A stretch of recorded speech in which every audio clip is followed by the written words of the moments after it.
Okay, let's dive into one of the most consequential and honestly one of the most controversial alliances in modern history.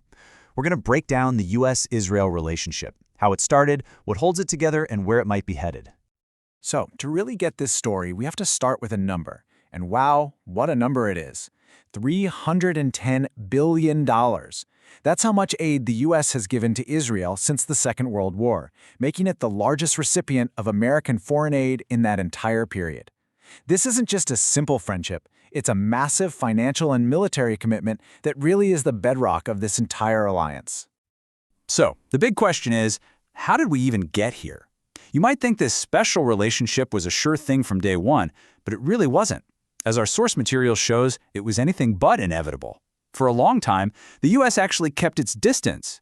So let's explore how this all came to be. All right, first up, let's trace this thing back to its origins.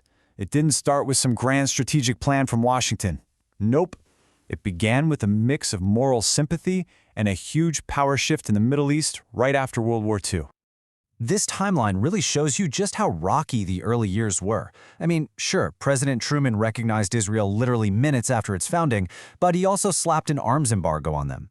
And then, just a few years later, President Eisenhower put some serious muscle on Israel, forcing them to pull out of Egypt's Sinai Peninsula. For almost 2 decades, America was cautious, and France was actually Israel's main arms supplier. But then came 1967, and in one single week, everything changed.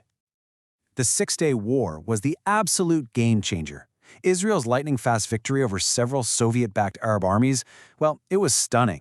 And for Washington, deep in the Cold War, this was a huge deal. Suddenly, Israel wasn't just a small, new country. It looked like an incredibly powerful military asset right in the middle of a critical region. And after 67, things kicked into high gear. The alliance got formalized, fast. In 1970, Israel helped protect Jordan at America's request. In 73, a huge American airlift of weapons was crucial in the Yom Kippur War. And by the 80s, it was all on paper. Israel was officially a strategic ally and a major non-NATO ally. These deep ties were built for the Cold War, but they would end up outlasting it by decades. So the Cold War ends, right? You'd think the relationship might change, maybe cool off a bit, but it actually got stronger. So what's holding it all together today? Well, our sources point to 3 really big pillars of support. The first pillar is what's known as the Israel Lobby. Now, it's really important to understand what this means. As the definition here says, it's not some single shadowy group. It's a loose coalition of different organizations and people, like AIPAC, who work very effectively to build support for pro-Israel policies in Washington.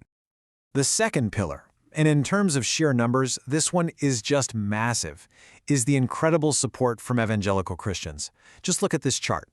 The main advocacy group, Christians United for Israel, or CUFI, has over 10 million members. That absolutely dwarfs other pro-Israel organizations.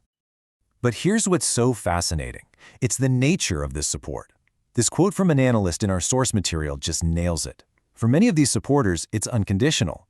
It comes from a deep theological belief, held by a huge majority of white evangelicals, that God literally gave the land to Israel. So for them, political debates about borders and settlements, they're not just wrong, they're completely irrelevant. And pillar number 3 is all about the deep, nuts and bolts strategic links. This goes way beyond just sending aid money. We're talking about constant intelligence sharing, working together to build cutting-edge tech like the Iron Dome, and a whole lot of economic integration. This relationship is literally hardwired into the defense and economic systems of both countries. Okay, so when you have a relationship this close and this complex, it obviously sparks a huge debate in foreign policy circles. And it's a debate that's always going on. For the U.S., is this alliance a strategic asset, or is it a strategic liability? And man, the arguments are strong on both sides. Proponents will point to very real benefits: critical intelligence on threats, amazing military tech, and a powerful democratic ally in a really tough neighborhood. But the critics also have a strong case. They'll point to that massive financial cost, the damage to America's reputation in the Muslim world, and how it can sometimes tie America's hands diplomatically. And this all brings us to that classic question, the one that people have been asking for decades. Who's really wagging the dog here? In a relationship between a superpower and a much smaller country, who actually influences who? Well, the truth is, it's really complicated. The evidence cuts both ways. The U.S. has absolutely shown it can exert pressure when it wants to, look back in 1956. But on the other side of the ledger, Israel's become incredibly good at navigating American politics to get what it wants. Just think about the 42 UN vetoes the U.S. has used on its behalf, or when Prime Minister Netanyahu came and spoke to Congress to argue against a sitting president's foreign policy. All right, for our final section, let's look to the future, because our sources are highlighting some pretty significant cracks that are starting to appear in the foundation of this relationship. The institutional ties are strong, for sure, but public opinion is starting to shift. For decades, one of the few things Democrats and Republicans in Washington could agree on was strong support for Israel. That bipartisan consensus was the bedrock. Well, that consensus is now breaking down. The issue has become way more partisan, and that threatens the long-term stability of the whole relationship. And this might be the most surprising shift of all. That passionate support from evangelicals we talked about, it's declining, and fast, among the younger generation. Just look at this. For nearly half of young evangelicals, their religious beliefs don't even determine their position on the conflict. That is a massive generational shift, and it could completely change the political math for this alliance down the road. So here's the bottom line. You have this alliance that is institutionally deep, just cemented in place by decades of cooperation. But the political and cultural foundations, well, they're shifting. And that leaves us with a huge question about the future.